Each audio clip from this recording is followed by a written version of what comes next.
사실 늦어도 많이 늦었다는 아쉬움이 있지만 하늘양 사건 이후 대전시 교육청이 대책을 내놨습니다.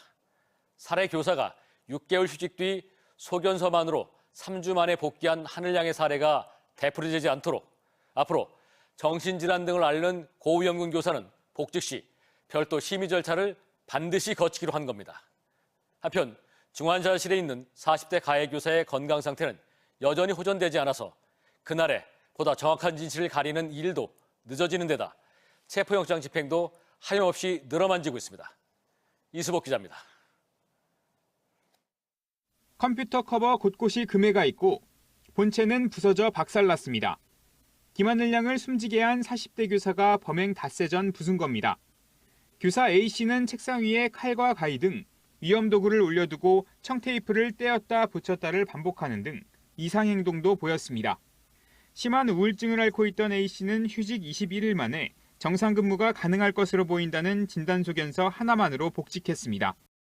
앞으로 대전에서 이 교사와 같이 정신질환이나 심리적으로 직무 수행이 어려운 고위험군 교사가 질병휴직 후 조기 복직할 때에는 반드시 질병휴직위원회를 개최해야 합니다.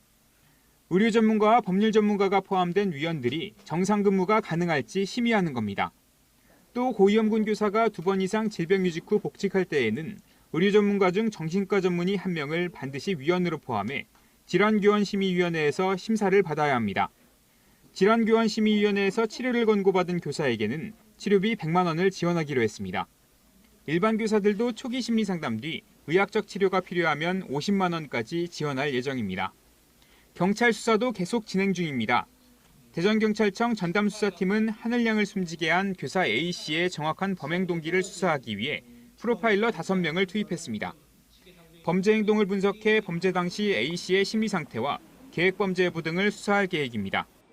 또 가해 교사가 사용하던 컴퓨터를 추가 압수수색하는 한편 차량 블랙박스와 사건 현장 인근 CCTV 분석도 함께하고 있습니다. A씨는 여전히 조사를 받을 수 있을 만큼 호전되지 않아 체포영장 집행이 어려운 것으로 전해졌습니다. 하늘양 유가족에 대한 신상 털기와 악성 비방이 이어지는 것과 관련해 전담수사팀은 악성 게시글 138건을 삭제, 차단하는 한편 유족 명예훼손 등의 혐의로 3건에 대해 입건 전 조사하는 등 강하게 대응하고 있습니다. TJB 이수복입니다.